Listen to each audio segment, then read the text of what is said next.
Joining me now is Dan Farah, the director of the film, The Age of Disclosure, that is available right now on Amazon. Dan, I'm so excited to talk to you. When I saw this preview and trailer, I thought, oh my God.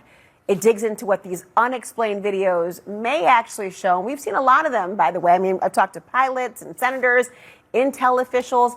After your conversations, what were you most surprised about when they told you?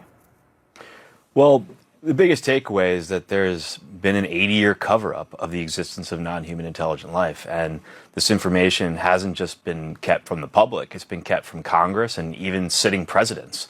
That, as a headline, is perhaps the most shocking. But there are a lot of shocking reveals that came out of these interviews I did. The question for me is, why the lack of transparency? What is it that they are afraid to share, or what they're afraid to share? What's the reason? Well, look, there's a lot of reasons is the truth, and we unpack them all in the film. But one major reason is people who have become aware of the truth inside of government, the military, the intelligence community over the decades, frankly, didn't think the public could handle the truth. They thought it was too much, thought it was overwhelming, it would challenge people's beliefs, and generally speaking, that was a good reason to avoid telling the public for a long time.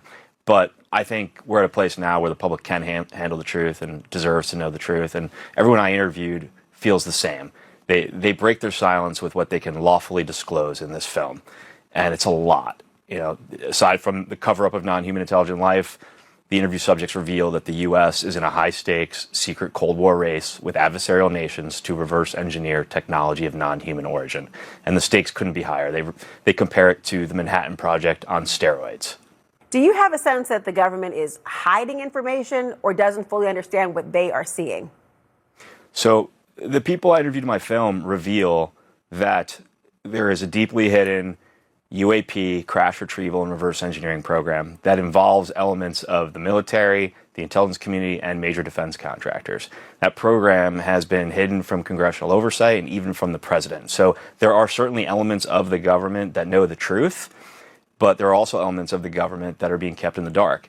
The good news here is our president is actively pursuing the truth and the answers to all the questions he doesn't know. And I think this film sets the stage for a president to step to the microphone and finally tell the American people and the public the truth, that we're not alone in the universe, that the U.S. is involved in this race to understand and reverse engineer technology of non-human origin, and the U.S. intends to lead the way.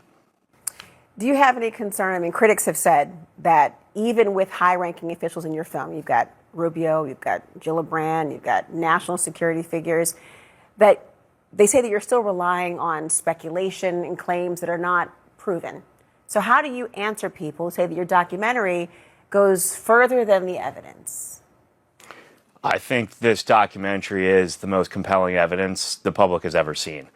You know, it's 34 incredibly senior officials, military officials, government officials, intelligence officials, people we trust with the safety of our nation on a regular basis, them putting their name and reputation on the line to tell you what they know and what they can lawfully disclose, you know, at risk of, you know, their reputation being attacked, at risk of a lot. They put a lot on the line to do this and to tell the public what they can. And I think that's more impactful and means more than anything. We live at a time where if you put a 4K video of a UFO over a nuclear weapons base on your program this evening, half the country would think it's AI generated or some, you know, Hollywood visual effects.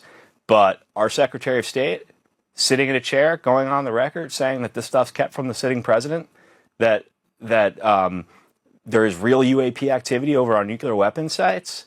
You can't unhear that, and you can't pretend it doesn't exist. You can't put your head in the sand. You can't say that that's an AI version of Marco Rubio saying that. Very compelling. Dan Farah, thank you. Thank you.